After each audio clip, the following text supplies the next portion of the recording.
Please be seated. The Assembly has resumed its sitting.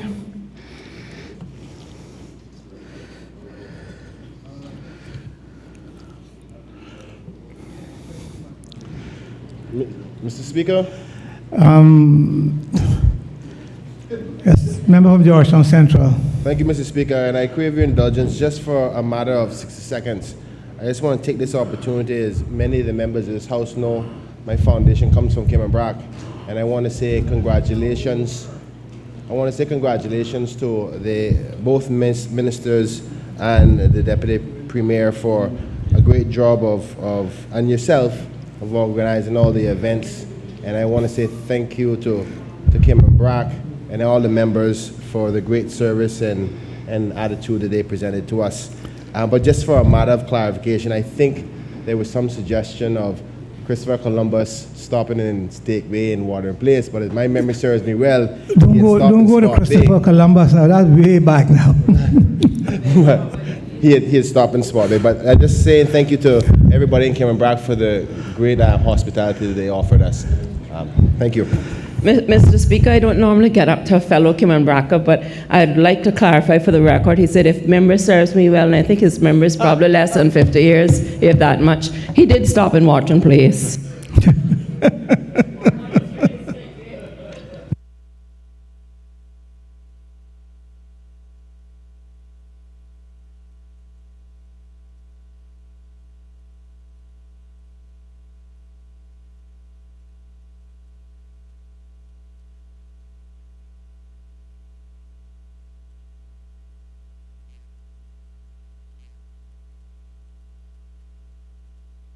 We're still on item 1, and does any other member wish to speak?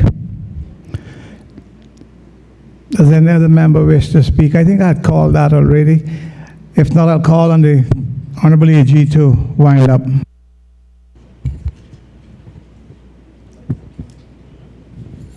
Thank you, Mr. Speaker. Mr. Speaker, thanks to the honourable member from East End for his interventions. And he posed a number of questions when he debated the bill. Mr. Speaker, he questioned whether there are threats to investigators, why they needed these protective protective gears, not equipment. Protective gears or protective equipment. Mr. Speaker, two things. One is the government, as I mentioned, has a positive obligation to these officers when they're carrying out their duties. And so it is understandable that the government would want to be proactive in ensuring that these officers do not suffer any harm, rather than waiting until something actually happens before they are provided with these equipment. But Mr. Speaker, I am advised also that there have been instances, for example, where the persons have been arrested who are the holder of firearm licensed firearm, and persons who have knuckle dusters, Mr. Speaker. These are some of the things that the officers are faced with. So that also informs the basis for allowing them to be able to carry these protective gears. Mr. Speaker, he also asked where are these officers recruited from. I'm told, Mr. Speaker, that they are recruited.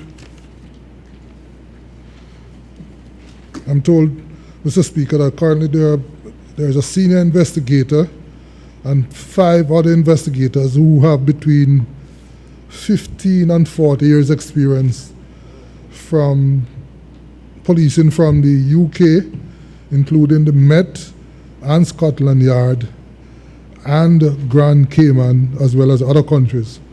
And I'm told, Mr. Speaker, that all the officers who are now working there at some stage were members of at different stages were members of the RCIPS, albeit that they are not necessarily all from the Cayman Islands. Mr. Speaker, he also asked about deployment and use of force, deployment of firearms. I repeat again, sir, and I just got confirmation that it is not, firearms is not included as one of those weapons, if I might put it that way, that the police officer will, that his investigators will be allowed to carry. It is not in the contemplation of the list here. And he also asked whether all the officers are trained or just certain officers, whether they're trained across the board. And the response I got is that all officers are trained, and because, Mr. Speaker, they all do the same work, including operations. So all officers are trained across the board, not just some officers. In respect of his query about what is meant by other means of restraint, Mr. Speaker, the response to that is that it is understandable that the list of protective equipment and gears could not be exhaustive because they can't anticipate all the potential situation that the investigators will face. And so, in addition to the list you have here, there could be face masks or face shields, hard hats, gas masks, respirators, among others, a variety of other equipment that they might be required to carry from time to time. And I suspect, Mr. Speaker, that has to be right, because it is difficult for us to stand here and anticipate all the potential hazards, if I might put it that way, that these investigators would face in carrying out their duties. So, Mr. Speaker, that explains why the language is cast that way. And I'm reminded, Mr. Speaker, that the language is not unique to the anti-corruption law. It is also to be found in section 25(4) of the National Conservation Law 2013. Arms include batons, handcuffs, and other means of restraints, protective vests, tasers, and pepper spray. That is also in the National Conservation Law. Sorry. Yeah. Thank you. Thank you. Thank you. So, Mr. Speaker, I hope I've been able to answer the query of the honourable member, but I do thank him for his interventions and, of course, his very helpful debate on the matter. And with those words, Mr. Speaker, I commend the bill to honourable members and do thank them for their support. Thank you. The question is that a bill shortly entitled the Anti-Corruption Amendment Bill 2018 be given a second reading. All those in favor, please say aye. Aye. Those against? The ayes have it. The Anti-Corruption Amendment Bill 2018 has been given a second reading. The Cayman Islands Red Cross Bill 2018. Attorney General.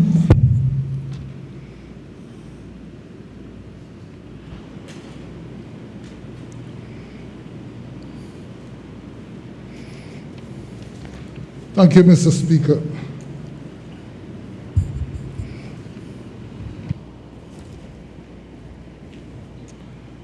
Mr. Speaker, I beg to move the second reading of a bill the long title of which is a bill for law to provide for the incorporation of the Cayman Islands branch of the British Red Cross Society as the Cayman Islands Red Cross, and to further and to protect, of the British Red Cross Society as the Cayman Islands Red Cross, and to further and to protect the activities of the Cayman Islands Red Cross, and to make provision for incidental and connected matters.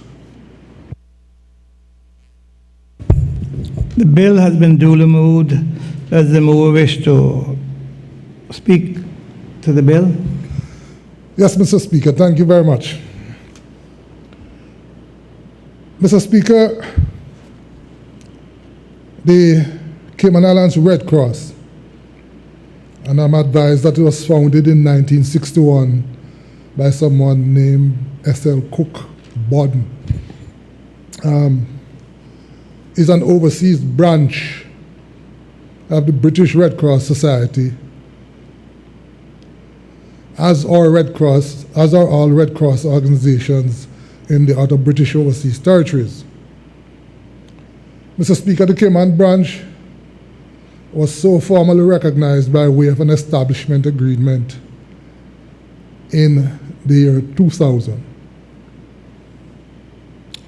This initiative, Mr. Speaker, to provide it with some legislative underpinning is consistent with the trend throughout some of the other British overseas territories. And this bill, Mr. Speaker, is patterned of a model legislation that has been promoted by the British Red Cross for the overseas territories. Mr. Speaker, I am advised that an establishment agreement and the Constitution are among the framework documents that currently support the existence of the Red Cross. In 1991, it was also incorporated as a then Section 9, now Section 80 company. And that is, Mr. Speaker, documented in Schedule 3, page 22 of the bill itself. So it is now a Section 80 company. Mr. Speaker, the Cayman Islands branch of the Red Cross is currently answerable to the British Red Cross, and they are therefore required, among other things, to submit audited financial statements as well as other reports to that organization. At the February 2018 Overseas Territories Attorneys General Conference in Bermuda, Mr. Speaker, we had the benefit of a presentation, meaning the Attorneys General from the various overseas territories. We had the benefit of a presentation from the British Red Cross in which they, among other things, implored each overseas territory to enact domestic legislation to underpin the operations and the existence of the Red Cross branch. Mr. Speaker, during that presentation, they also highlighted the incalculable benefits of having the Red Cross in each territory and the outstanding services and support provided in each areas, such as disaster management and recovery, Mr. Speaker, and the fact that such a partnership takes a great deal of pressure off the government and, by extension, the National Treasury. Mr. Speaker, in addition to its base in Grand Cayman, the Cayman Islands Red Cross also operates here in Cayman Brac. I must confirm, Mr. Speaker, that I had a chat with the District Commissioner yesterday during the ceremony at Government Admin Building, and he confirmed the existence of the Red Cross here, Mr. Speaker, but not only that, he was very effusive in his praise for the work of the Red Cross in Cayman Brac. Mr. Speaker, the Red Cross, I'm told, currently has approximately 200 volunteers, most of whom are always very active. The current management structure, Mr. Speaker, comprises of a board of 7 trustees elected by the membership and serving on a voluntary basis, with the executive director as an ex officio member. Trustees are permitted to serve for a maximum of 2 years. Trustees are permitted to serve for a maximum of 2 3-year terms, after which they are required to take a 1-year break if they wish to continue to serve. Mr. Speaker, in addition to being a charity, the Red Cross works as an auxiliary to the government and operates 4 programs in the Cayman Islands. These programs are: 1, disaster management, which include preparedness and response, as well as risk reduction; 2, first aid training and event coverage; 3, child protection and sexuality education, including HIV testing; and 4, the thrift shop community outreach. Mr. Speaker, the Red Cross, which is sometimes described as a private organization with a public function, has also established working partnership with many Cayman Islands government ministries and departments, some of which, Mr. Speaker, include the Ministry of Education, the Ministry of Health, the Cayman Crisis Center, the Family Resource Center, the Department of Children and Family Services, the HSA, and, Mr. Speaker, of course, the National Hazard Management. All, Mr. Speaker, in order to serve the community. The primary source of income for the Red Cross, Mr. Speaker, is the thrift shop. Mr. Speaker, the Cayman Islands Red Cross, I'm advised, has the oldest disaster shelter in the Cayman Islands. And I'm advised also that when the potentially catastrophic fire occurred at the Jackson Point Terminal in July 2017, the Red Cross, Mr. Speaker, had its shelter open within half an hour after the alarm was sounded. Mr. Speaker, we are all aware that the Cayman Islands Red Cross also deploys volunteers for disaster recovery and management in other parts of the Caribbean. And we are aware, Mr. Speaker, of the most recent deployment following the devastating hurricanes in 2017 in other parts of the Caribbean, when they not only raise supplies here, Mr. Speaker, but they also send goods and persons down to other parts of the Caribbean. So accordingly, Mr. Speaker, in summary, the Red Cross bill aims to provide for the legislative recognition of the Cayman Islands Red Cross as a branch of the British Red Cross. And in so doing, Clause 1 provides for the law to come into force immediately after the dissolution of the Cayman Islands Red Cross Association, which is currently incorporated under the company's law. Clause 2, Mr. Speaker, defines various expressions used in the legislation.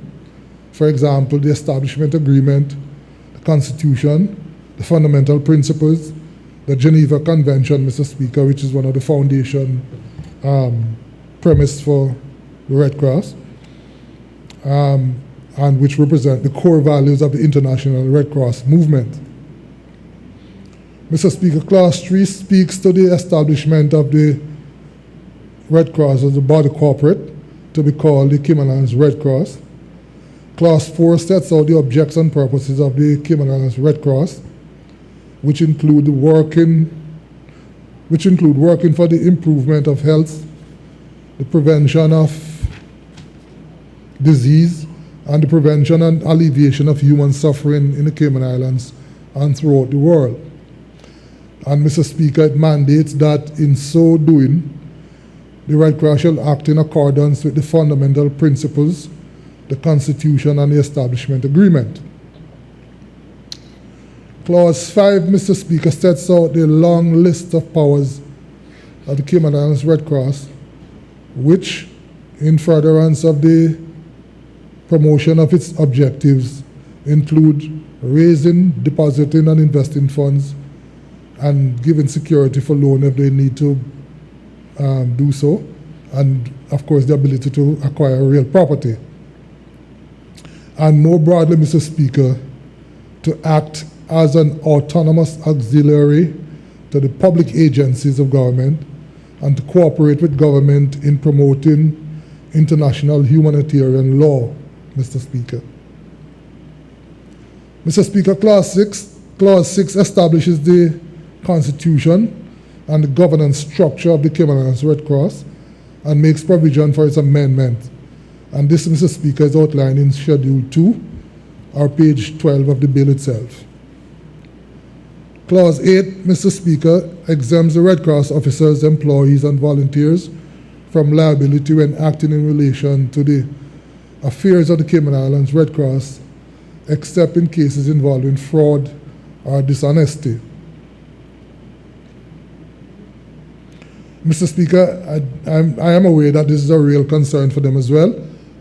As the director mentioned to me, they are involved in every public event, and they often have to help with persons who faint or have other issues at events, and they physically get involved with these persons, and they're concerned sometimes about not having the immunity from suit when they get involved, even though it is part of their DNA that they are obliged to do so.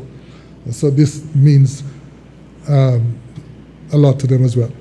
Clause 9, Mr. Speaker, provides, among other things, that the Red Cross shall be liable for its own debts and obligations.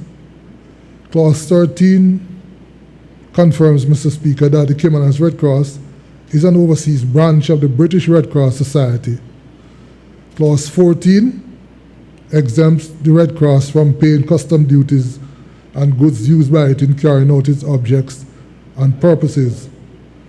And Clause 15, Mr. Speaker, seeks to circumscribe the scope of the law by, among other things, making it clear that the law shall not affect the rights and powers of the Cayman Islands government.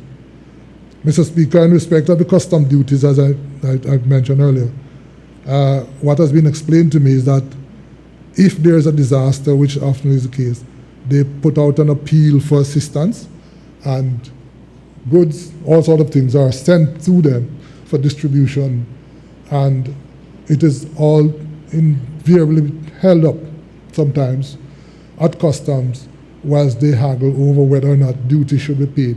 And these things, although they are for use to alleviate hardship because of the disasters. I'm sorry. So, Mr. Speaker, the bill also has a number of schedules which sets out, among other things, the fundamental principles of the International Red Cross and the Red Crescent movement. That is on page 11 of the bill. It also deals with, Mr. Speaker, the constitution of the Red Cross as an overseas branch of the British Red Cross Society, page 12. And there's a schedule, Mr. Speaker, third schedule, which speaks to the establishment agreement of the British Red Cross Society and the Cayman Islands Red Cross as an overseas branch of the British Red Cross Society. Mr. Speaker, I hope I've been able to clarify or explain the purpose of the bill. But I think, Mr. Speaker, it is, I need not repeat. I tried to explain the excellent work of the Red Cross throughout these islands.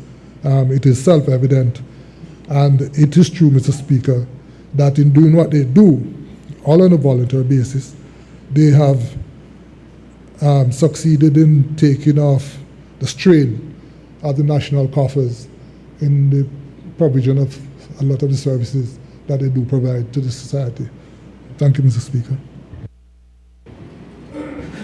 The question is that a bill shortly entitled the Cayman Islands Red Cross Bill. I was so very pleased. Does any other member wish to speak? The member from Northside, Leader of the Opposition. Thank you, Mr. Speaker. Mr. Speaker, we just want to lend our support to this bill if the Attorney General can give us a couple of assurances. First of all, I don't have any reason to object to the Red Cross having a law, but I don't have any particular reason to support a law for the Red Cross at this point in time. Our concern is why can't they, whether they want to do it under companies under Section 80 companies law, or simply have a company that falls under the non-profit organization law. And we want to have some assurance that this law is not going to separate them in any way from the Red Cross, the UK Red Cross, where they would continue to have access for international matters, because we fully recognize the good work that the Red Cross does, and we wouldn't want anything to be able to be said in the future that because it is now an entity on itself and not continue to be a branch of the British Red Cross, that they will still be able to continue to do the very valuable work for which we are extremely grateful. But if the Honorable Attorney General can explain those kinds of reasons, we have no problem in supporting the bill.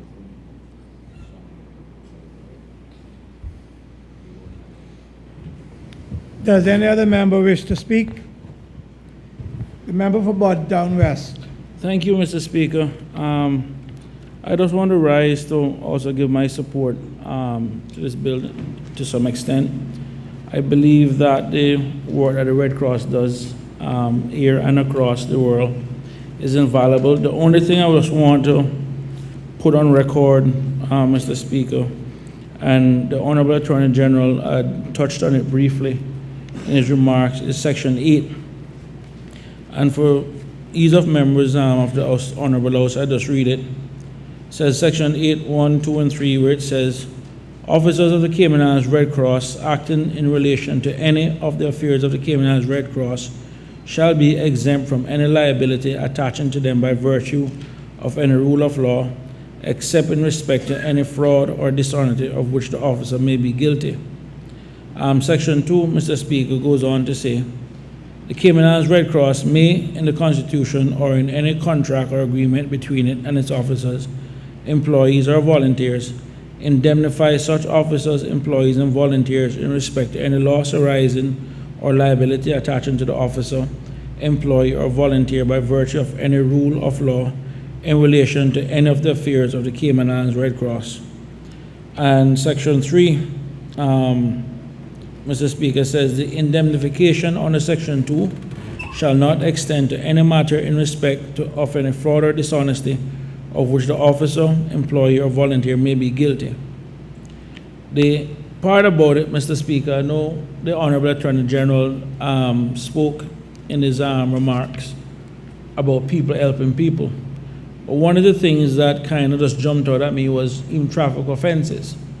Because to give someone such a broad indemnity, and if someone was to rear-end somebody, yes, trying to help, but rushing to help someone, and that person was to be injured during such a process, at a minimum, I believe that there should be some compensation or something due to if someone was affected in such a manner. So I do understand where the intent of the law is, but I think it's a little bit broad when you start considering maybe other traffic issues that may appear.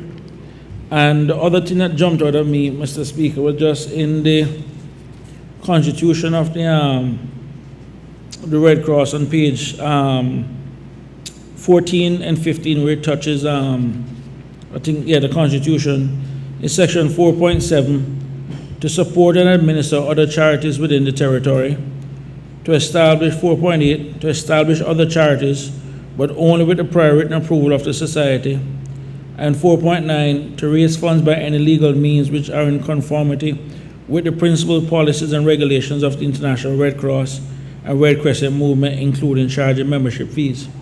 I think it's, I just want to kind of fully understand the genesis behind that section in terms of establishing other charities, because then would those other charities receive this extension or these other indemnifications or whatever, or would it be expected to work? And finally, Mr. Speaker, section 4.17, where it says to insure members of the committee against the costs of a successful defense to a criminal prosecution brought against them as trustees or against personal liability incurred in respect of any act or omission which is or is alleged to be a breach of trust or breach of duty, unless the member concerned knew that or was reckless whether the act or omission was a breach of trust or breach of duty. Again, Mr. Speaker, those are very broad to some extent, and when you say criminal prosecution, that is something that, as far as I know, can only be brought by the DPP. So again, from that standpoint, I'm trying to understand just how far the liability and the indemnification of the officers, members, and volunteers are going to go. Because at the same time, it's kind of a little bit broad and kind of carte blanche, and I just believe at a minimum that is something that needs to be addressed at least, so we fully understand what it is that we're voting on. Outside of that, Mr. Speaker, I support, again, what it is that the Red Cross is doing, but I just need to make sure that at a minimum that we don't pass any laws that would give anyone an indemnification against something that may happen to any citizen or person within the Cayman Islands. Thank you, Mr. Speaker. Does any other member wish to speak? Does any other member wish to speak? If not, does the Honorable Attorney General wish to reply?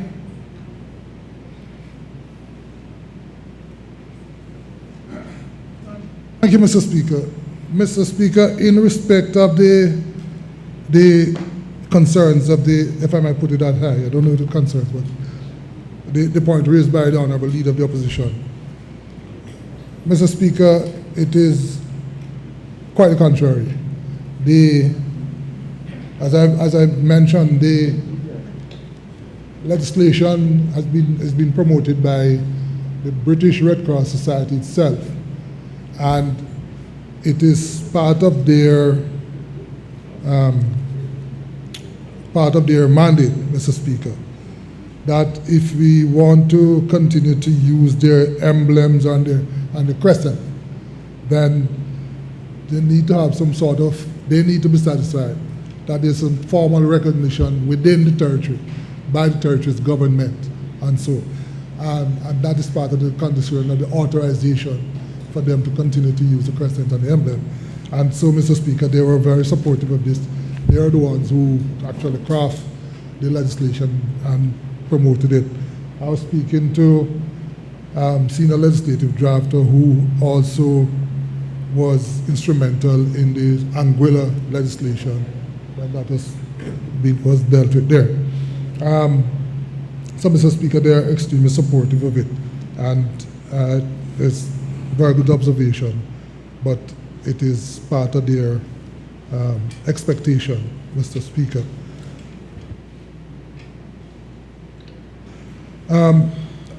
Mr. Speaker, I'm trying to follow exactly the member from West position in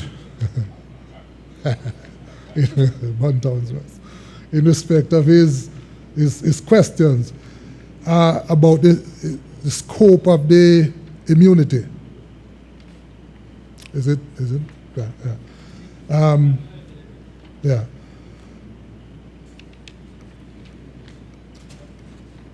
Mr. Speaker,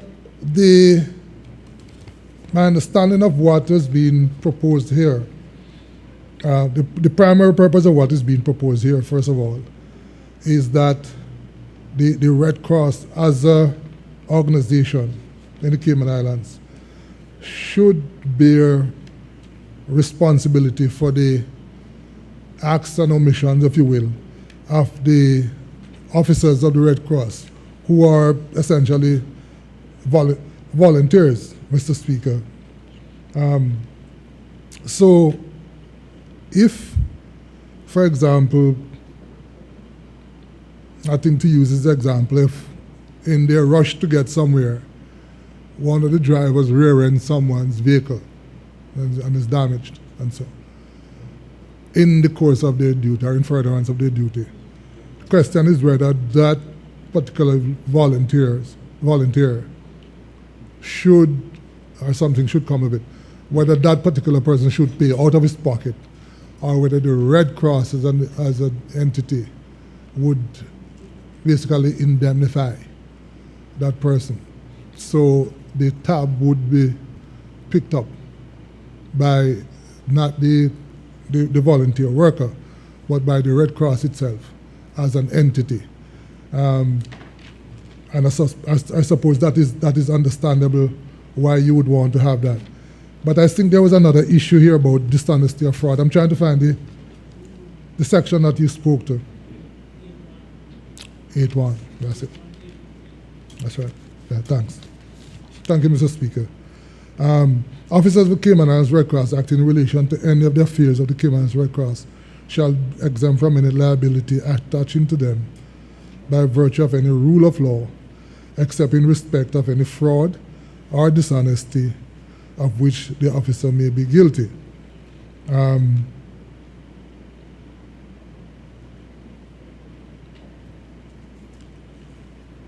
The Cayman Islands Red Cross may, in its constitution or in any contract or agreement between it and the officer, employer, or volunteer, indemnify such officer.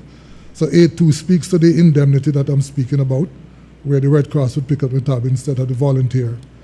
And 3, the indemnification of subsection 3 shall not extend to any matter in respect of any fraud or dishonesty of which the officer, employee may be guilty.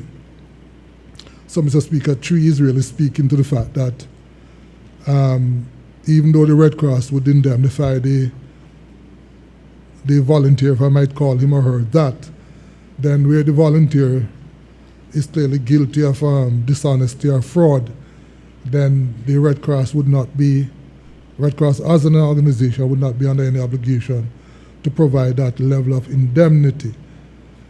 But I'm looking back at 8.1 because it is not clear to me what happened if there is negligence, I suspect, which is where you're heading. Right, that's all there.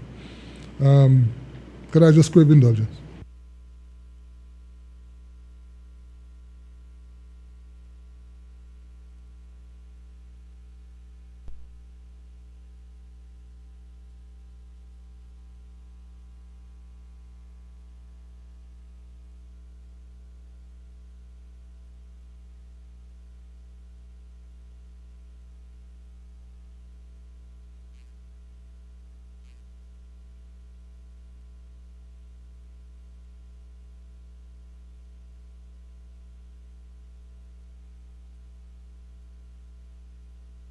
Speaker, sorry.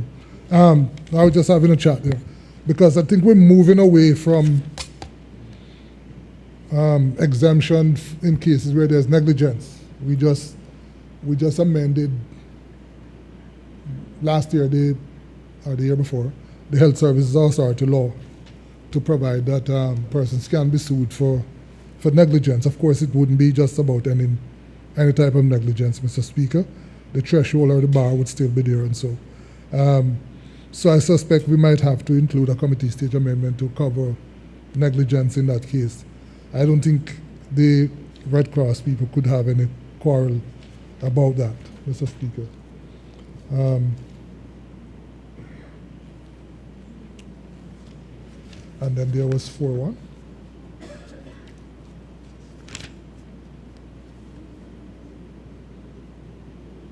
The crave indulgence, Mr. Speaker. You had another point about 4.1, please. Yes. 4.18. 4.17. Mm-hmm. Yeah. OCs shall have the following powers which may be exercised only further as a promotion officer to support and administer other charities within the territory,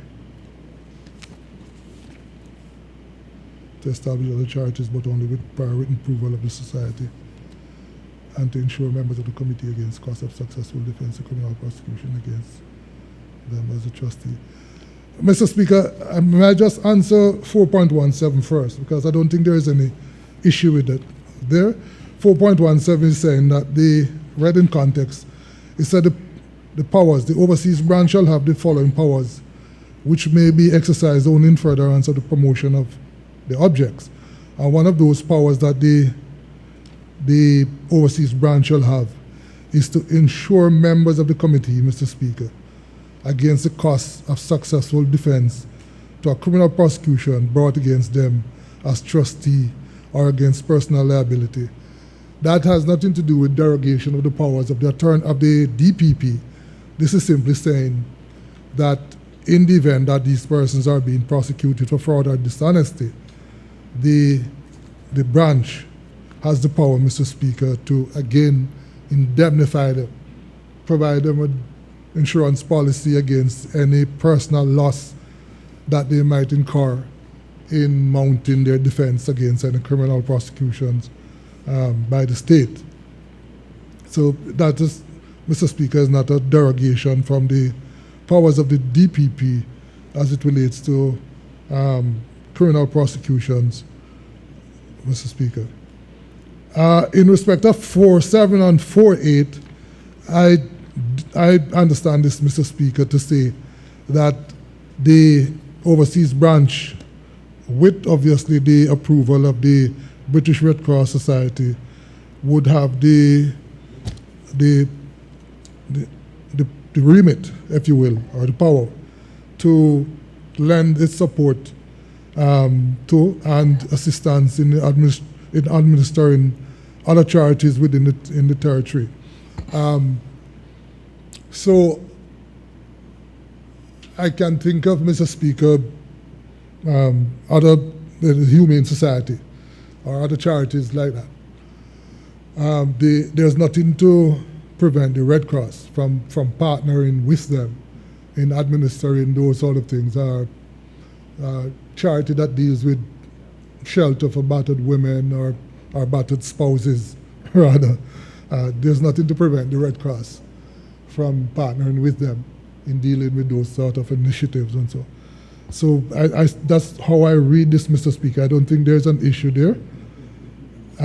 And of course, the question, subparagraph 8, is whether they themselves can establish other charities with the written approval of the British Red Cross Society. I don't think there's anything to prevent them from doing so if they think they have the capacity to establish subsidiary charities that is administered and are supported by the Red Cross. And so that's my understanding of it, Mr. Speaker. I hope I've been able to do some justice to the honourable member's concerns. If not, I'll be happy to discuss it further with him. Thank you. The question is that a bill shortly entitled the Cayman Islands Red Cross Bill 2018 be given a second reading. All those in favor, please say aye. Aye. Those against, the ayes have it.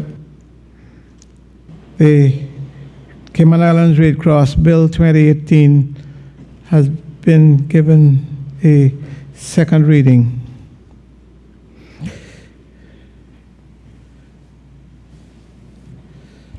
The Penal Code Amendment Bill 2018. The Honorable Attorney General.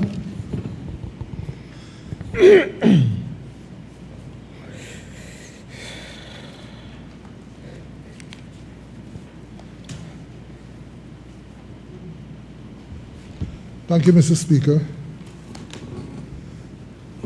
Mr. Speaker, I beg to move the second reading of a bill, the long title of which is a bill for a law to amend the Penal Code 2018 revision to provide for the retrospective application of sexual harm prevention orders, to provide for the offenses in respect of sexual communication with a child, to provide for offenses in respect of sexual activities with a child, and for incidental and connected purposes.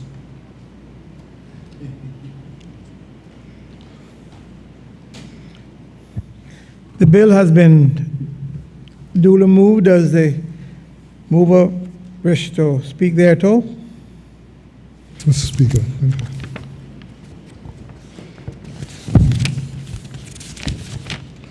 Thank you, Mr. Speaker.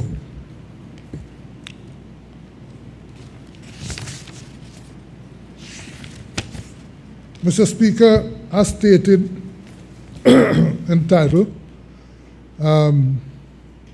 of the bill, Clause 2 is aimed at clarifying, Mr. Speaker, that sexual harm prevention order that was introduced via a 2017 amendment to the Penal Code can have a retroactive or retrospective application, Mr. Speaker, to cover instances where the sexual offense took place prior to the law coming into effect, but was only reported, detected, or prosecuted after the law came into effect. Mr. Speaker, I think we can all agree that it is not uncommon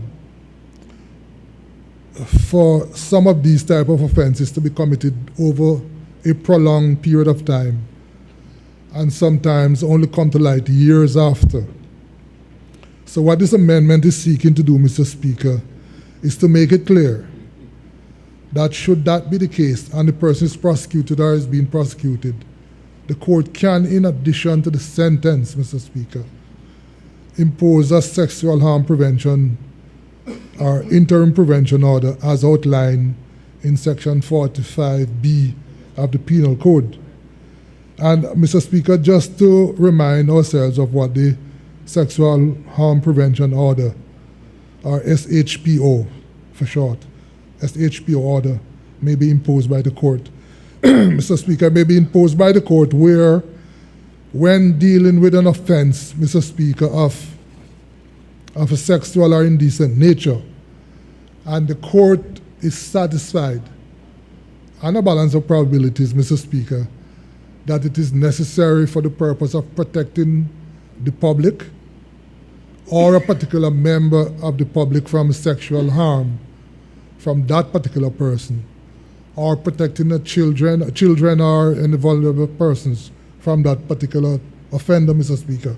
The court, on application of the DPP after consultation with the police, if the court is satisfied of the circumstances, the court may impose a sexual harm prevention order, Mr. Speaker, and that order may prohibit the offender from doing certain things, Mr. Speaker, from, for example, traveling to certain parts of the island, or traveling outside the island, or may prevent that person from accepting employment at a school, or accepting a job that involves care for children, and so on. Now, Mr. Speaker, that is a different thing from someone being prosecuted for an offense retrospectively. This is not what this is about. This is basically saying you have been prosecuted, you have been convicted, then in order to protect your victims, we can impose condition which says that you must not live at a particular place, you must not accept certain employment, or you must not deal with children or go near a playing field or something. So it's a sort of a restraint order, if you will, in terms of regulating the person's behavior. So the person is not being prosecuted retrospectively. It's just that their conduct is being regulated in terms of how they interact or interface with their victims or with particular member of the society, Mr. Speaker. Mr. Speaker, in keeping with the government's overall commitment to protect the vulnerable in our society, and after further review, Mr. Speaker, of the current position and, Mr. Speaker, the outcome of some recent court cases, the government decided that additional legislative measures should be put in place to, among other things, enable the courts to enjoy a much broader sentencing options in dealing with particular sex offenders and sexual predators, Mr. Speaker, especially those who prey upon children. Pardon me, sir.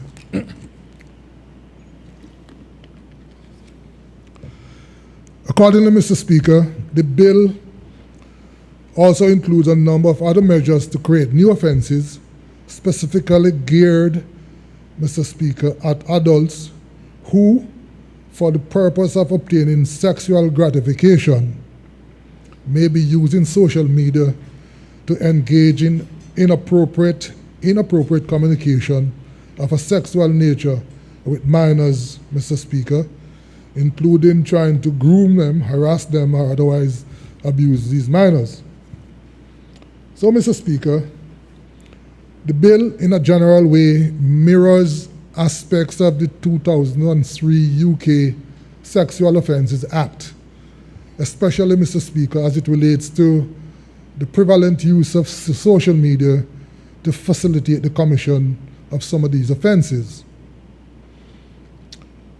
Mr. Speaker, by enacting these additional provisions in the Penal Code, the police and the prosecutors will be able to proffer charges that adequately capture the specific activities engaged in and thereby reflect the actual criminality, which, Mr. Speaker, will in turn invest the court with the ability to impose a sentence that is commensurate with the actual level of offending. Mr. Speaker, we recall some time ago there were one or two particular cases where persons were prosecuted. Well, one in particular, where this was someone who was involved as a trainer, someone who was helping a child who was trying to develop or hone our sporting skills. And he was basically acting as a trainer, and he took advantage of the child using social media and then later on, other physical contact. But Mr. Speaker, because of the way the law is now, he could not be charged with these type of offenses. So he was charged under some offenses under the ICTA law, which carry a very limited sentence. I think the maximum there was 2 years. And so when the court sentenced him, of course the court's hands were tied in that respect, given the maximum sentence. And so he got what, in all honesty, was a lenient sentence. But because of the way he was charged, there wasn't really much the court could do in those circumstances. But the other point to make there is that charging him under that piece of legislation didn't actually capture the actual offending, the specific nature of the offending that he was involved with. But it was the most convenient way to prosecute him, given the absence of these type of offenses. And so, Mr. Speaker, that explains why he ended up with, we all agree, a very lenient sentence. I beg your pardon. This bill, Mr. Speaker, is meant to address that lacuna in the law.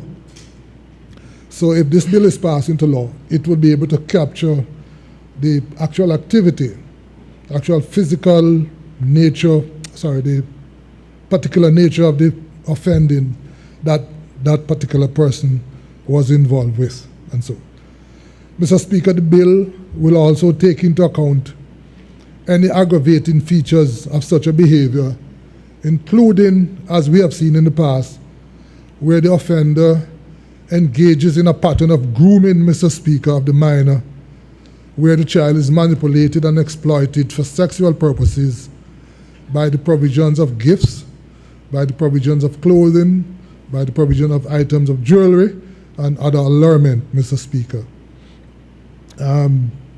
We have also, Mr. Speaker, heard about instances where the offender, being a person in a position of trust or otherwise able to exert undue influence, have engaged, Mr. Speaker, in a prolonged and significant history of communication with the minor through hundreds of explicit text messages, all, Mr. Speaker, of a sexual nature.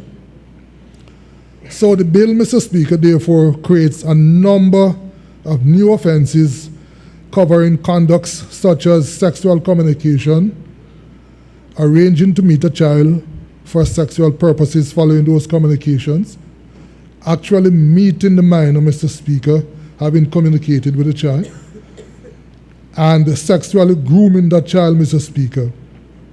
And by grooming there, we mean preparing the child over a period of time, using different sort of methods, allurement, etc. And actually then procuring a child for the purpose of sexual activity, Mr. Speaker. And covering instances such as the use of pornography as a grooming tool, Mr. Speaker, inviting the child to be engaged in these sort of things, watching pornography with a view to preparing the child mentally for getting involved in these sort of things. And Mr. Speaker, the bill also covers instances where a child would be invited to touch inappropriately, Mr. Speaker, certain parts of the adults, are engaged in other activities of a similar nature, Mr. Speaker, which are all sexual in nature. Mr. Speaker, as mentioned before, where the circumstances is of an aggravating, or the circumstance is of an aggravating nature, but because the person is in a position of trust that causes the child to engage in any of these activities, then, Mr. Speaker, special consideration applies. Now, let me say that again. So, Mr. Speaker, where the person is in a position of trust and they carry out any of these activities of a sexual nature with a child, then that would be deemed, Mr. Speaker, an aggravating feature of such an offense. And in such circumstances, Mr. Speaker, the punishment will carry an element of mandatory minimum term of imprisonment ranging between 4 to 6 years, depending on if there is a plea of guilty, and, Mr. Speaker, if there are some exceptional circumstances which might help to mitigate, or for that matter, aggravate the offense.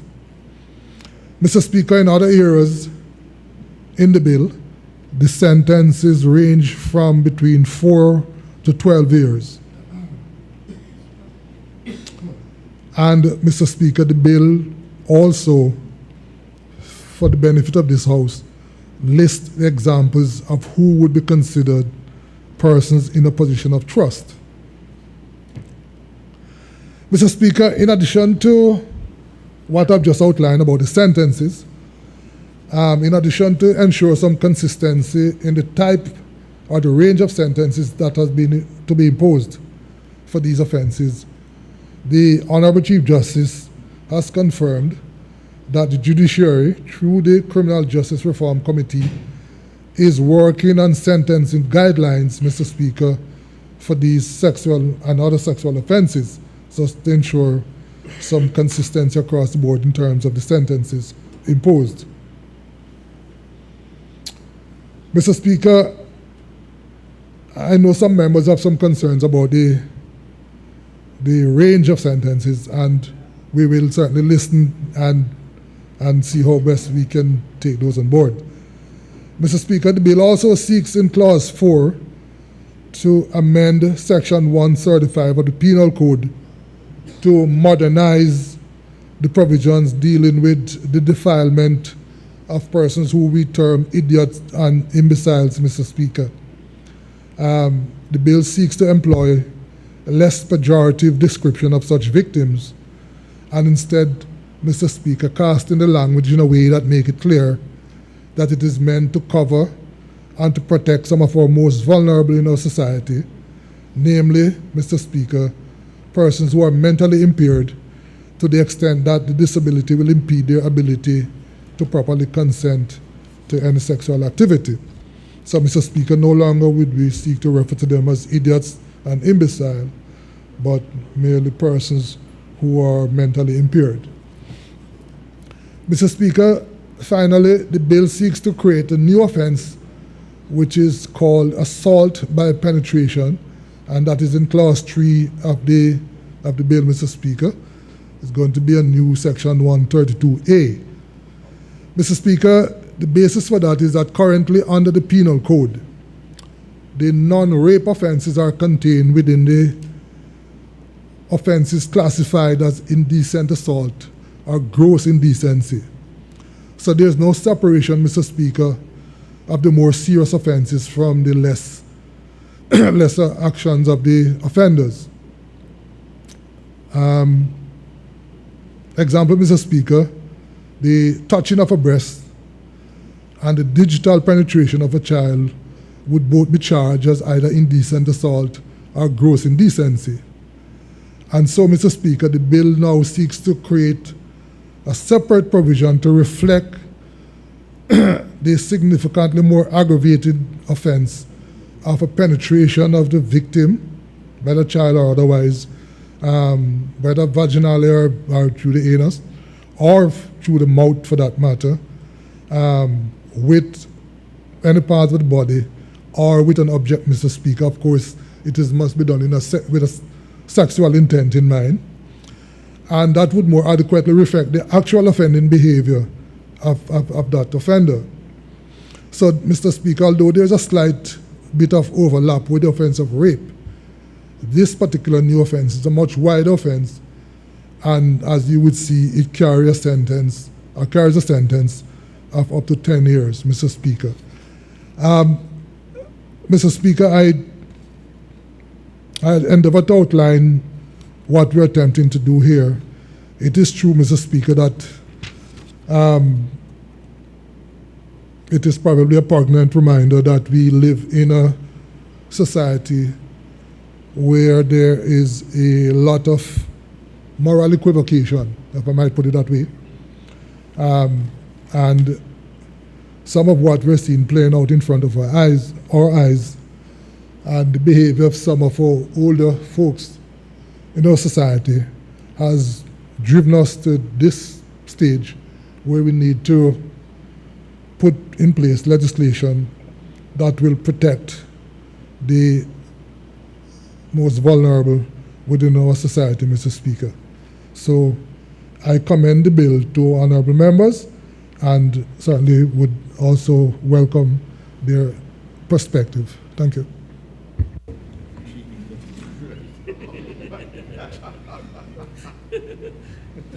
Now you know if the anxious Is the member from Savannah. Thank you, Mr. Speaker. Well, first of all, I'd like to commend Attorney General and the legal department for taking a shot at this grave concern that I think all of us that live in the Cayman Islands and throughout the world at this time are having to deal with. I thank you, sir, but I'm disappointed, totally disappointed, when I see the slap on the wrist penalties that are being offered to the ruination, the destruction of young children.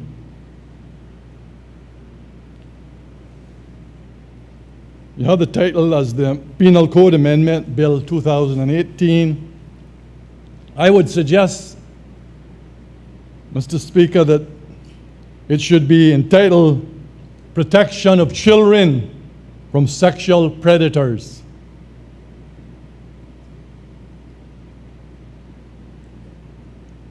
Earlier this year, my colleague from Bordentown West and I tabled a motion asking for the government to look at this grave situation. Mr. Speaker, are we serious about stemming the tidal wave of child sexual abuse in these islands and stop the slap on the wrist approach?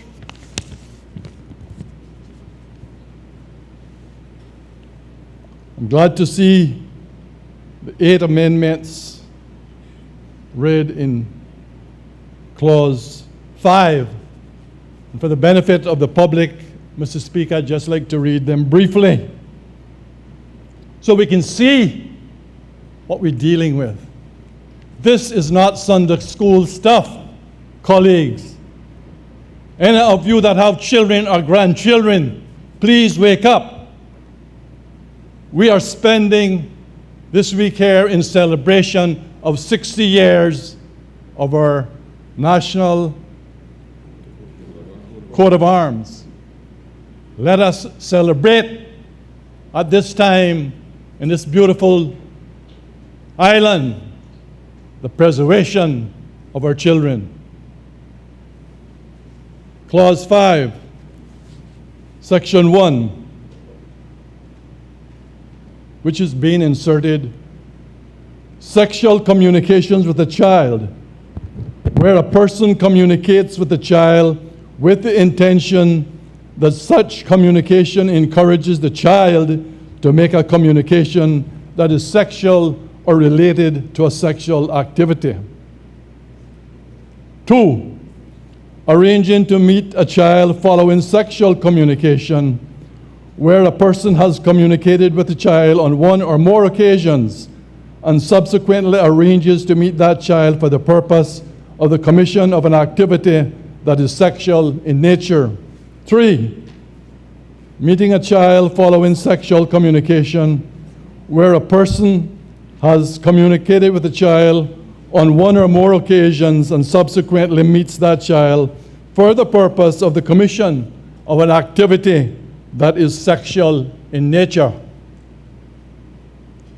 Procuration of a child for a sexual activity, which is 4, where a person engages in conduct with intent to procure a child for the purpose of the commission of an activity that is sexual in nature.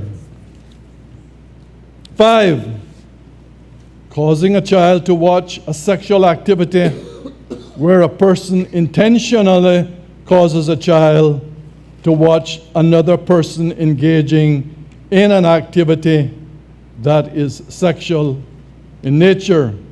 6, engaging in sexual activity in the presence of a child. I don't know what aggravating circumstances could that a lawyer or someone could take to a court to justify something like this. It's beyond my comprehension. Where a person intentionally engages in an activity that is sexual in nature in the presence of a child. Inviting a child to participate in sexual activity where a person invites a child to engage in touching or other behavior that is sexual in nature. I like this one. Abuse opposition of trust. Where a person being in a position of trust engages in any communication or activity that is sexual in nature with a child. The section defines a position of trust as including any position which involves the regular caring for training, supervising, or being in charge of that child.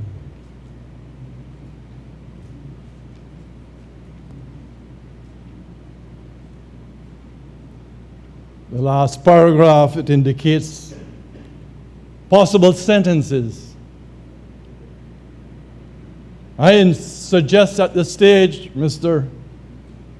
Attorney General, and the sentences in this specific area, the sentences of respect to these new offenses range from 4 to 12 years.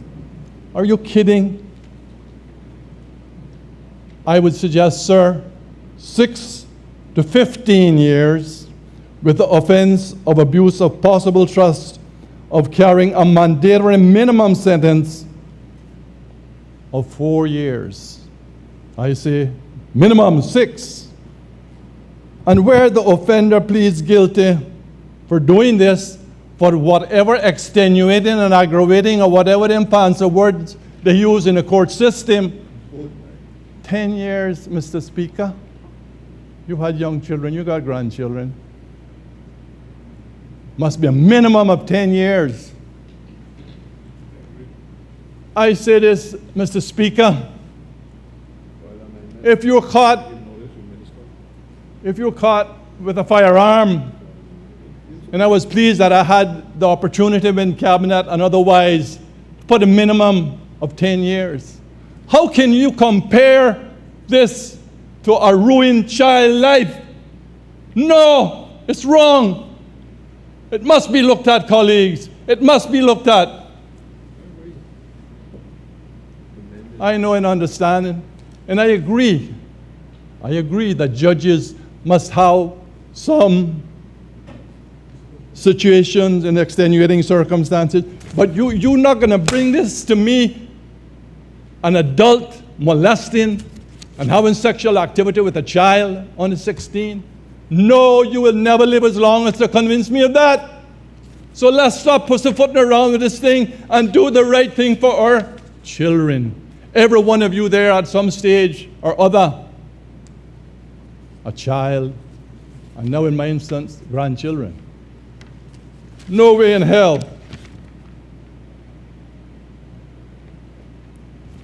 I saw, quite interesting, Mr. AG in 132A.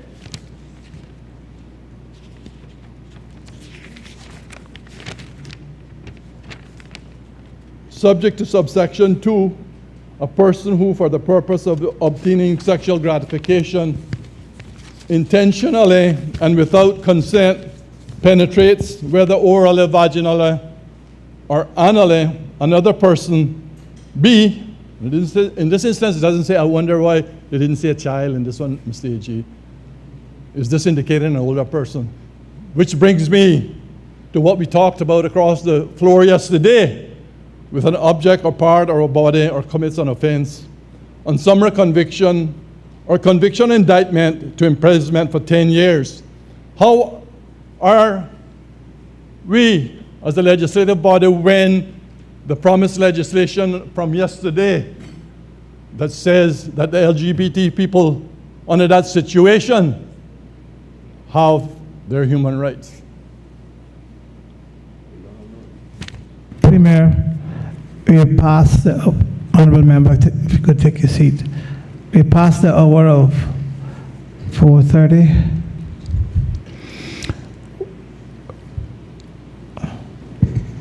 Mr. Speaker, I move the suspension of Standing Order 10-2 in order that the business of the House may continue beyond the hour of interruption. The question is that the House suspend Standing Orders 10-2 to allow us past the hour of 4:30. All in favor? Aye. Those against? The ayes have it. The honourable member may continue his speech. Thank you, Mr. Speaker. And back to the people of interest that take care of the children. I'm sure we're all aware that even some of the clergy, Mr. Speaker, and this is sad, in the city of Philadelphia, Pennsylvania, I'm sure many of you have heard of that situation where the Catholic priests molested, I think it was over 1,000 or 1,500 children. Are we grasping the magnitude of what's happening, not only in Cayman, but throughout the world? We're not dealing with our responsibility as a legislative assembly, Mr. Speaker, is to do our best to protect the children of these islands. Not being negative or critical, I had to ask myself, does the drafters of some of this legislation and the adjudicators have young children or grandchildren? Because this thing just tears my heart out like nothing that I ever know when I see and read about this kind of stuff. Something is terribly wrong if we can't have the backbone to protect our children. these sexual predators must be dealt with and dealt with force. These are not Sunday school teachers, colleagues. They plan these things, they set them up. We need to get them from around our children for a long, long time.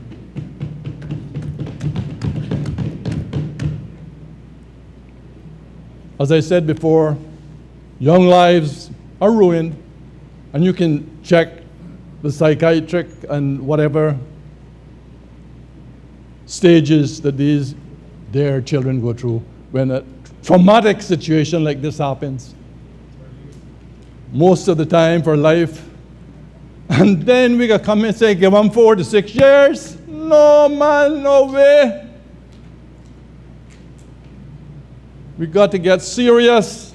What kind of deterrent is this? What kind of deterrent? And then you can turn around when they get into what one was there for a couple of weeks or a couple of months, and they get credit for time. So help, my goodness, it should be like how it is in the States with some of these. And as far as I know, Mr. Attorney General, at one stage, rape, which was going for adults, can be given a life sentence. Well, it's not done, whatever appears. And you could tell me you could come here now bringing something 4 to 6 years after destroying a young child? No way in hell. Excuse my French, Mr. That's what it is. I have 3 young family members. And God forbid, if someone is stupid enough to violate one of them, may the powers that be have mercy on their soul. Come on, colleagues. Come on, listen. Listen to this, and please encourage our Honorable Attorney General, and he knows how I feel about these things when he and I sat in cabinet. We got to stop the nonsense.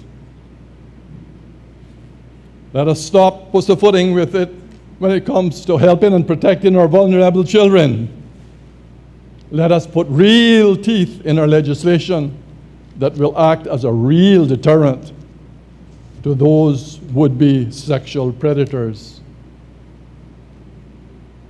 I implore my good friend, the Minister of Education, who shares many of my views with these situations and so on and so forth.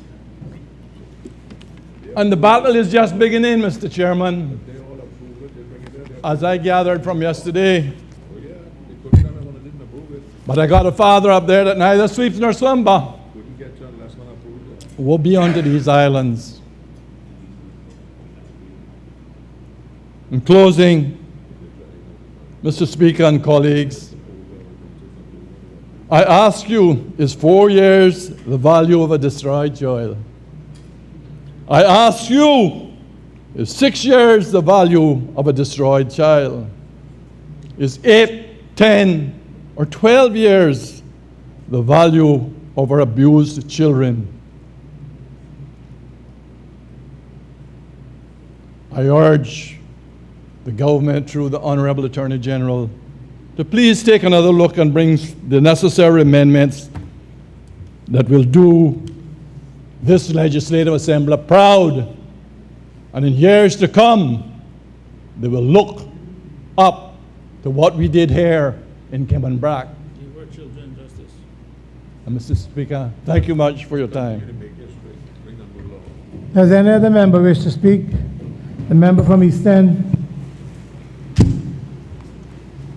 Thank you, Mr. Speaker. Mr. Speaker, I am not going against my friend, the elected member from Savannah. If he say 15 years, that's what we're calling for. However, I need to add a little more to support him. He is our moral compass out here, and we are stuck in the direction he's going in.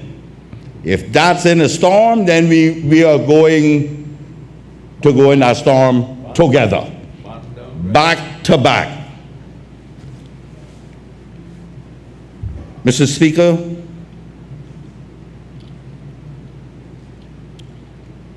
I believe I said to one of my colleagues on the other side yesterday, we've been here, what, 3 days now? Might have been Wednesday. Mr. Speaker, I believe I said to one of my colleagues over there that we are allowing people to change the narrative of this country. And we need to stop it. The people in this country, Mr. Speaker, whom we are all responsible to, have been crying for stiffer penalties when it comes to the abuse of our children.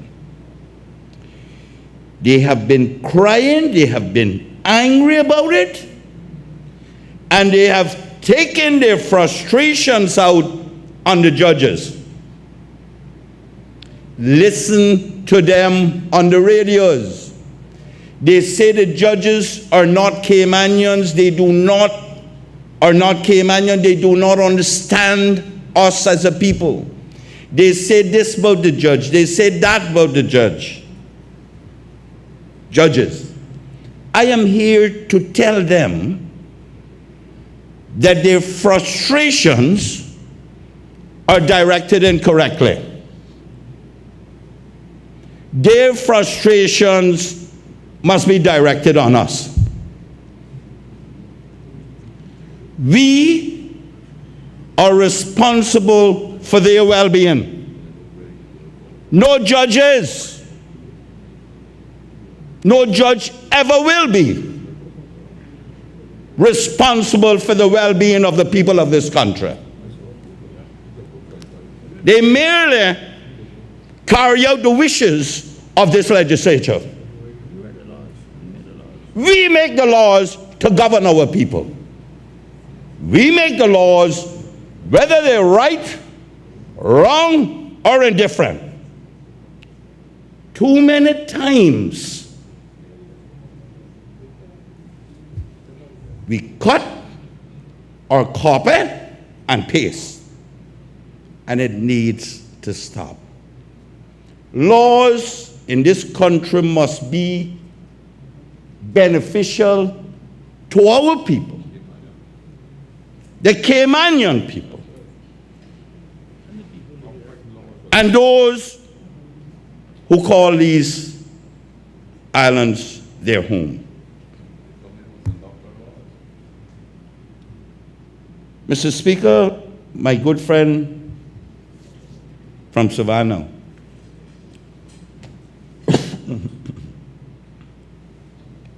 said that he understands the judges with their concerns about mitigation.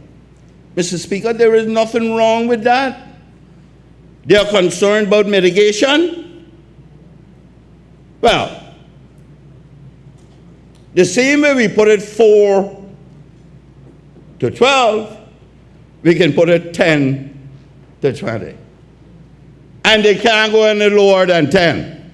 It is not for them to say what must be paid back to society, how society sees these crimes. That's our job, on behalf of the people who sent us here. Therefore, we must do it in accordance with the wishes of the people. For too long, they have abused our children in this country. And I don't care who they are.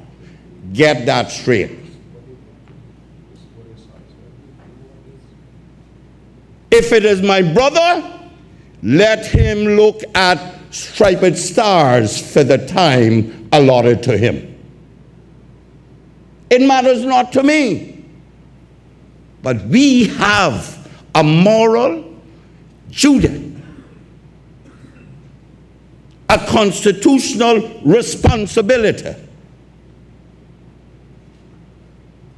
to deal with this thing how we feel like. Forget about the Attorney General. He's but a lawyer.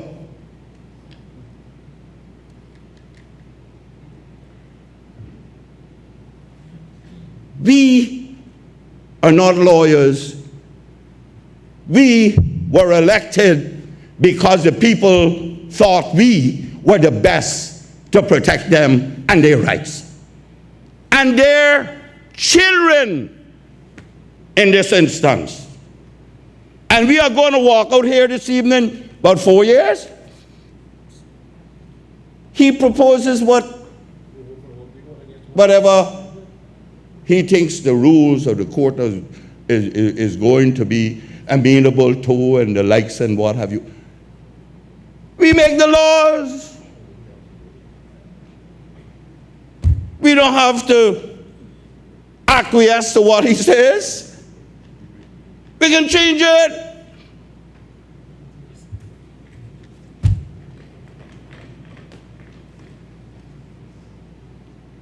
My good friend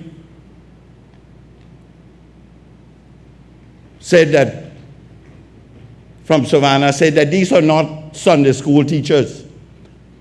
I like to say, these are not people peddling Bibles out of the back of their cars, you know. These people do not mean our young children any good. The Minister of Education, she get up here this week with 900 pages of what she could do for our children and what she's asking us to assist her to do with our children. For what? For naught, if we don't protect them elsewhere. From these people, whether they are neighbors or enemies or foes or our family, it matters not. The message must be sent that it will not be tolerated in this country, and you are going to go to prison. You know what we are encouraging? We are encouraging people to take the law in their own hands by putting these little small sentences on people. That's what we're going to encourage. And we need to stop it.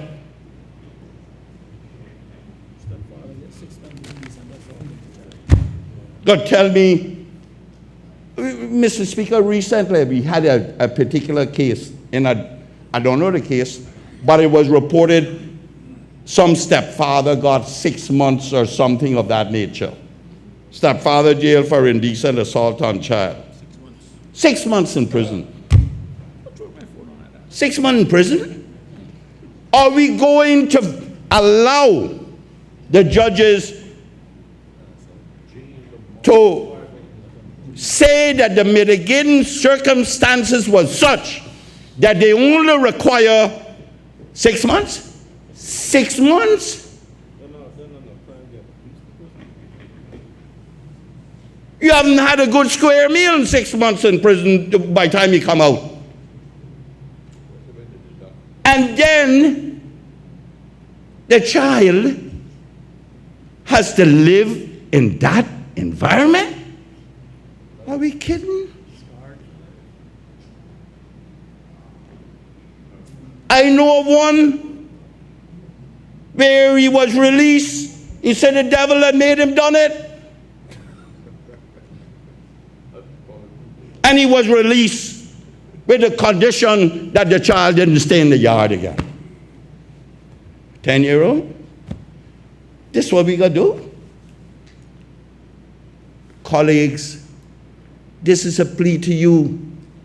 I hope I don't think I'm hollering at you, but this is a plea to all of us. Let us change the narrative. This is ours. And remember the teacher for indecent assault? 9 months. 9 months. Mr. Speaker, I want to thank the Attorney General for bringing the bill with all the different areas that we can catch people on. He spoke of the coach that we didn't have any provision to get him on. We had to do it under the ICTA law. I applaud you, but I want to know if you can't count over 10. At your age and you don't know more than 10?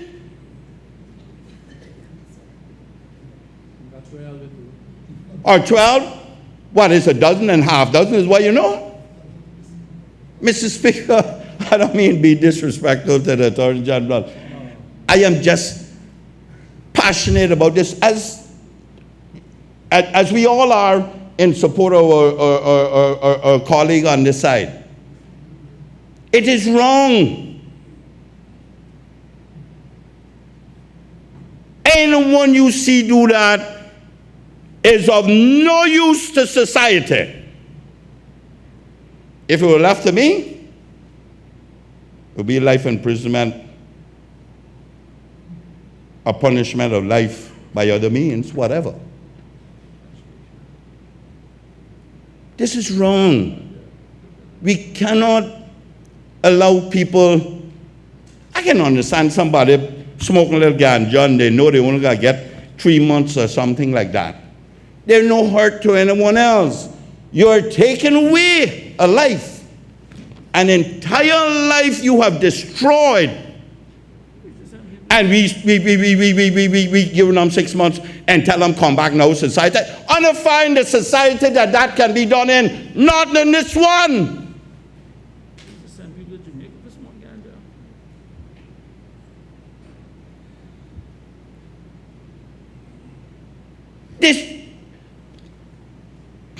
We have sent people to prison more time, for more time for less. And we are just following. I know they had a motion on the floor, Mr. Speaker, my good friend from Savannah, Bordentown West. And I know, I heard the rumblings, because the motion said minimum of 10 years, I think. And I heard the rumblings that the judges are not going to accept it. Who are the judges? They do as we say. Mr. Speaker, really, is this appropriate? It's actually hurting the ears of people at home who are messaging me. Raise the quality of your argument, not your voice. We can all hear perfectly well. Mr. Speaker, he looking at Aban. It really is offensive. It really is offensive. Yesterday when he was yelling in here, it wasn't offensive though.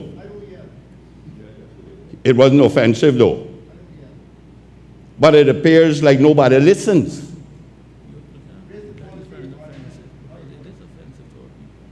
And if he finds it offensive, it is offensive to me, my colleagues, and all the people in this country. Maybe they don't find it offensive over there, but let's see what they do. Or maybe he can get up and tell the people whether he finds it offensive or not. It's very offensive to the people of this country. And it's time we corrected it. And the judges can only administer what we give them. And they can say that it's incompatible with human rights, and we can send it back the same way. Mr. Speaker, for too long, the people of this country has been crying for something, for justice, for sentences that reflect the crime. And we sit down here, and yes, the government must be applauded for bringing it. The government must be applauded for bringing it.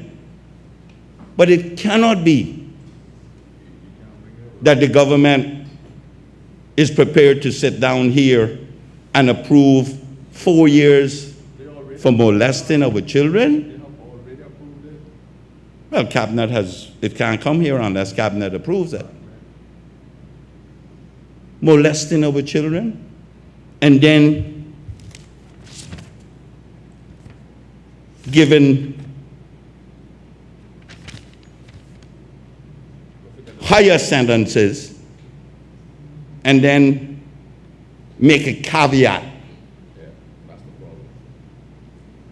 that in case where the individual pleads guilty, impose a sentence of imprisonment for a time of not less for at least 4 years.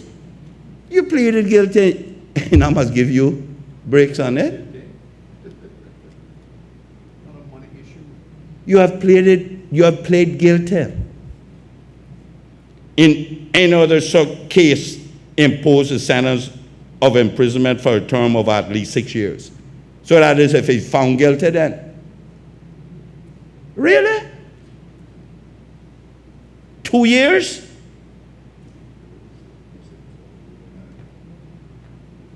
Four and 6. Put the minimum higher and the maximum higher. And they have to work within there. Mr. Speaker, this is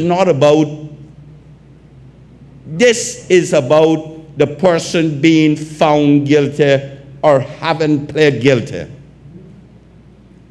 There is no question the person is guilty through whatever means.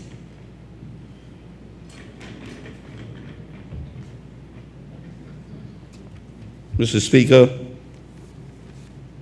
I am going to rest my case, and I want to see the government at the very least change this to increase that minimum. They're saying you can't put minimum sentences, but they're putting minimum sentences here by saying 4 or 6. And we're saying no. The country is saying no. Make the minimum 10. Even 8. My good friend said 6. But even 8. It can't be in a mitigating circumstances if you're guilty of molesting a child, found guilty by the court, and you still, the sentence is afterwards, after you found guilty. And there are some circumstances in there that you must get some degree of leniency. Come on. You come in there and you plead guilty to it. You plead guilty, oh, I didn't know that was the age of the child. Well, then it's your responsibility to find out. It's not the responsibility of the child. Well, she looked more than 16. Those are the mitigating circumstances.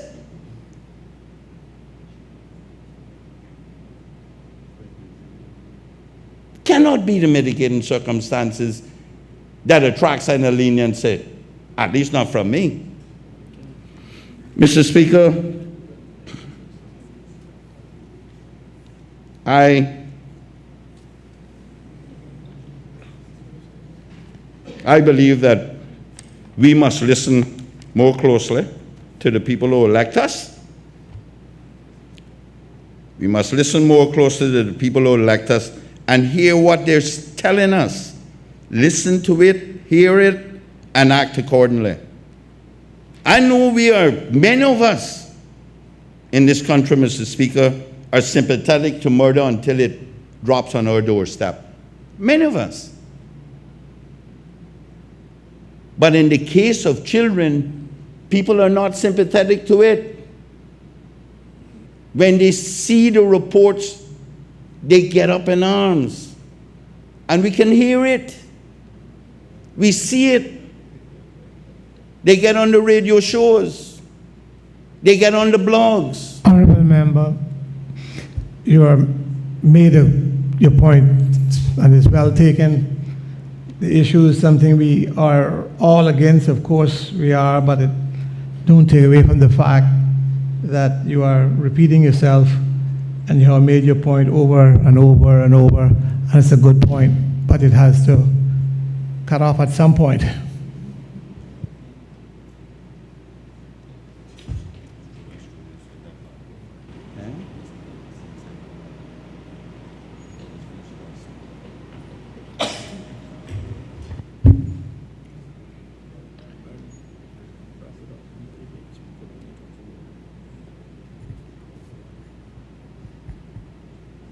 Mr. Speaker,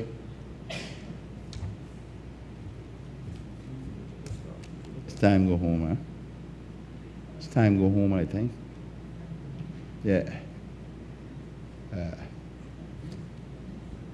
So we can all take a break. Cayman Brac not been good for 2 minutes. Mr. Speaker, I will.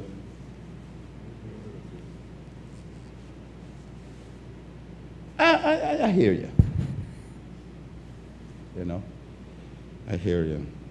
Mr. Speaker, I want to see them do something about this. It's time now. And since you say you elected to, and you say other things from the podium as a speaker, then I want to hear you make your plea to them, the government too, to do something about this. What is the member inviting me to do? Honorable Minister, I don't expect you to answer that. You don't? I think you finish your speech, and I'll call on the next member. Another the member from Prospect. Mr. Speaker, just a moment, Mr. Speaker.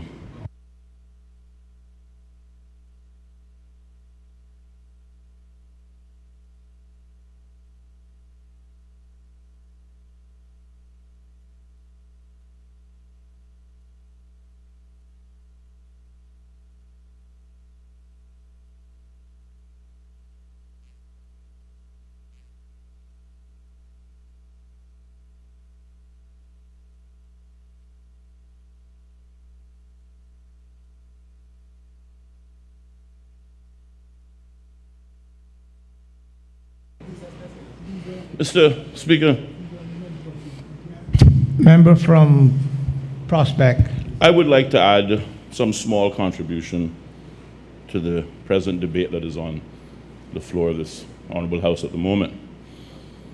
I am Counselor for the Ministry of Community Affairs, which has responsibility for gender affairs, and that includes children in many respects. So the proposed bill has some relevance to me, not only in an official capacity, but certainly, as the members have pointed out rather extensively, as a father, I am very concerned about the current status quo and what level of protection the state affords our children. I would like to thank the honorable members for their impassioned remarks. However, I would like to also acknowledge that this subject of crimes against children is a very emotive conversation. We are all parents in this room. We have children or grandchildren, or we are aunts and uncles. But as the honorable member from East End pointed out, we are not all lawyers. And I think that, Mr. Speaker, is a poignant remark when we try to understand what this bill is seeking to propose. We are not, Mr. Speaker, as egregious as the acts described in the bill may seem. And I point to them in Clause 5. Sexual communication with a child, where a person communicates with a child with the intention that such communication encourages that child to make a communication that is sexual or related to a sexual activity. 2, arranging to meet a child following sexual communication. Meeting a child following sexual communication. Causing a child to watch a sexual activity, presumably by communicating to that child that sexual activity. The point here is, as egregious and as disgusting and as infuriating as these acts may seem to us personally, this bill is not speaking to the penalties applied to the physical act of carrying out these offenses, but is instead talking about addressing the gaps that exist in legislation right now in communicating these acts. Or as the law or the word defines grooming, it is preparing a child over time. We are not talking about the physical act of assaulting a child in this legislation. It is seeking simply, and the Honorable Attorney General gave reference to 2 court cases that recently passed through the court system, and it found that the court's hands were tied because the only maximum penalty that could be derived were found in the ICTA laws, ways of communicating over an electronic network or otherwise. This penal code, this amendment bill, is seeking, in the first instance, honorable members, to address the gaps that presently do not exist in the law with the stated purpose of protecting our children.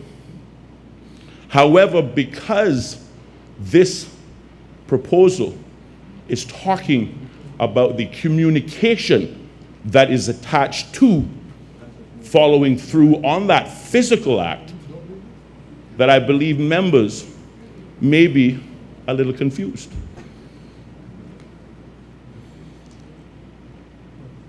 We talk about slap on the wrist penalties.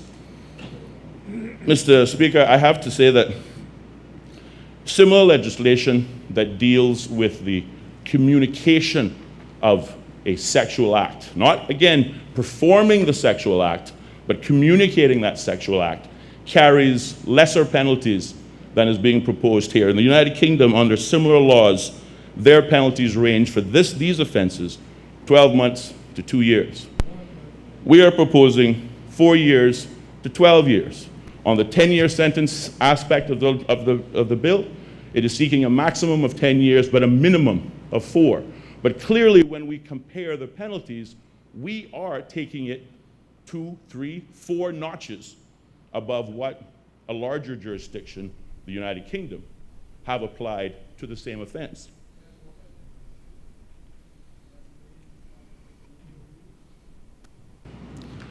We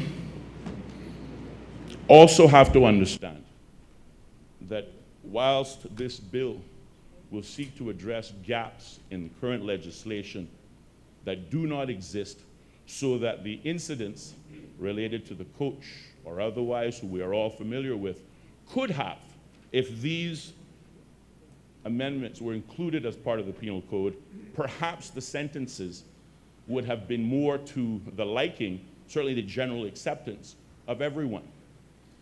But they did not exist.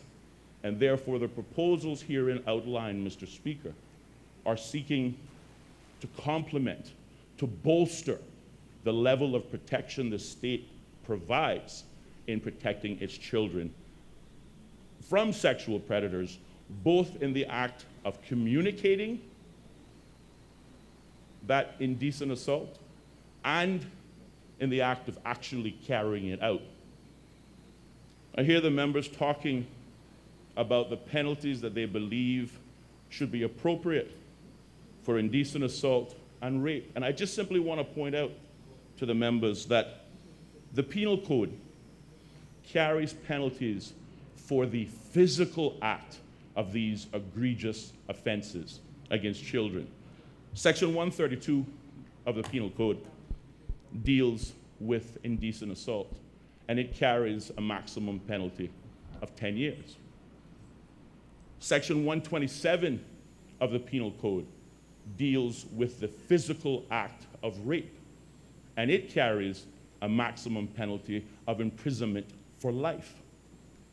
So the Penal Code agrees with you, as me, that these offenses deserve very serious penalties attached thereto.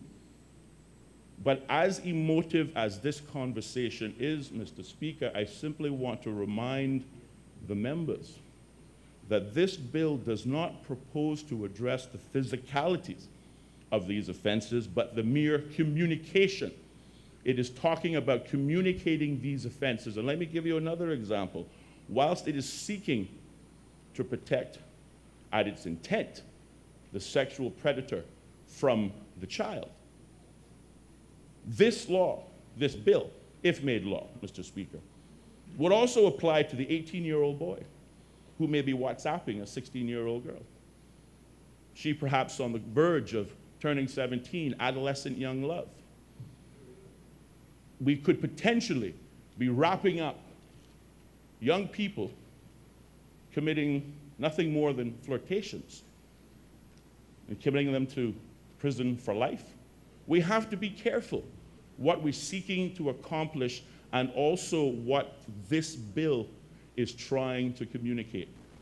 And I simply point out that this bill is seeking to address the method of communication and therefore the offenses related to it, rather than the physical act of, again, and I accept and acknowledge, these acts are egregious, and every member in this House agrees with you. But let's try to understand what the bill proposes and leave the emotion out of it. Thank you, Mr. Speaker. The Premier. Mr. Speaker, I had hoped that we would have completed the business on the order paper today, but it is clear that that is not going to happen unless we run the House into the kind of hours we did this morning. I spent my entire birthday here, finished at 12:30. It is Friday evening, 5:15 in Cayman Brac. There is a reception planned of which I am the host. I am not, Mr. Speaker, proposing to delay or cancel that. And therefore, Mr. Speaker, I am going to move the adjournment of this honorable House until 10 a.m. on Wednesday, the 12th of September. We will resume, Mr. Speaker, at the Legislative Assembly in Georgetown, Grand Cayman.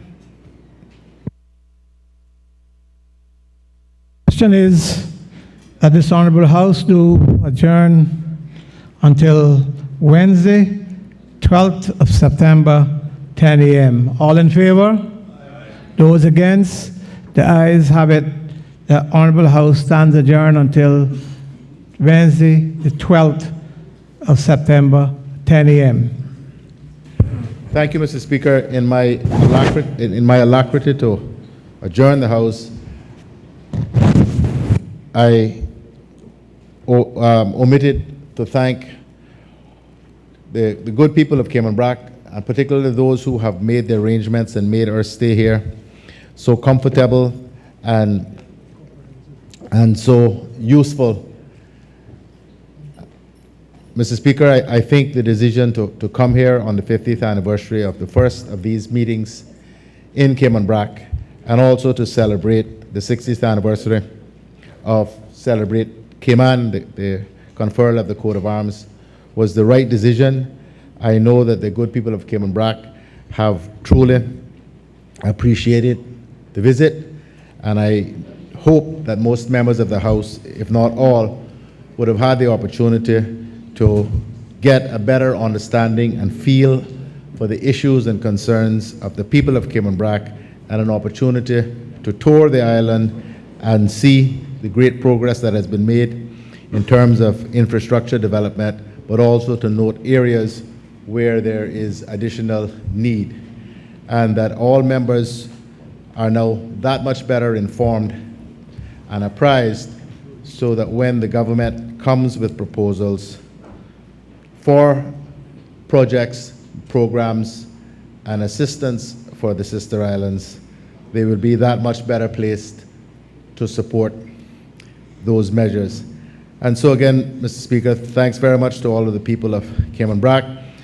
I am especially grateful to the Deputy Premier and the Minister for Education for assisting and facilitating this visit, and the hard work of yourself and the clerk and the other members of the Legislative Assembly of the office in making sure that we had everything that we needed. Again, Mr. Speaker, I thank you, and I can't say as someone else said, I shall return, for I know not that, but I have certainly enjoyed this meeting here in Cayman Brac. It is the third such since I have been elected. Mr. Speaker.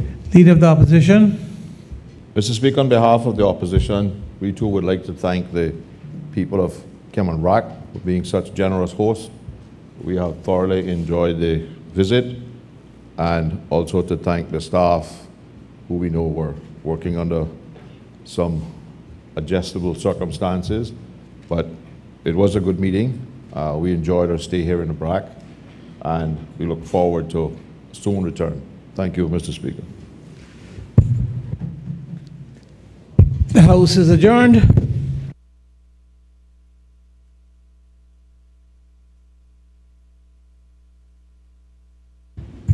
On my part, I want to thank everyone that participated in this past week of activities. I will not repeat what others have said, but merely to thank people like Mr. Randall and others who have been here on broadcasting, and Mr. Wilkes, and of course, thanks have all been extended to the staff. I want to thank my own assistants for their work, but more so and I trust that this is still on record, that to thank Vintisha, and I can only call first names at this point, Rhonda Webster, Pat Hewlett, and Kim Bullings, and Christy Watler, and Jana Bush, and there was another girl, I think the young lady from up here that works, I think, with tourism. I can't remember her name. Shavella Tatum. To thank all them, because they really worked hard for a successful evening with the young people, and those of us that took the time to come out and be with those young people. That hall was packed, and others, and in fact to thank the families of the persons that served, that made an effort to come to Cayman Brac to celebrate with us the 50 years, 1968-2018. And I want to thank all of you members, and thank the government for helping to organize, and certainly to stand the cost. Thanks to all of them.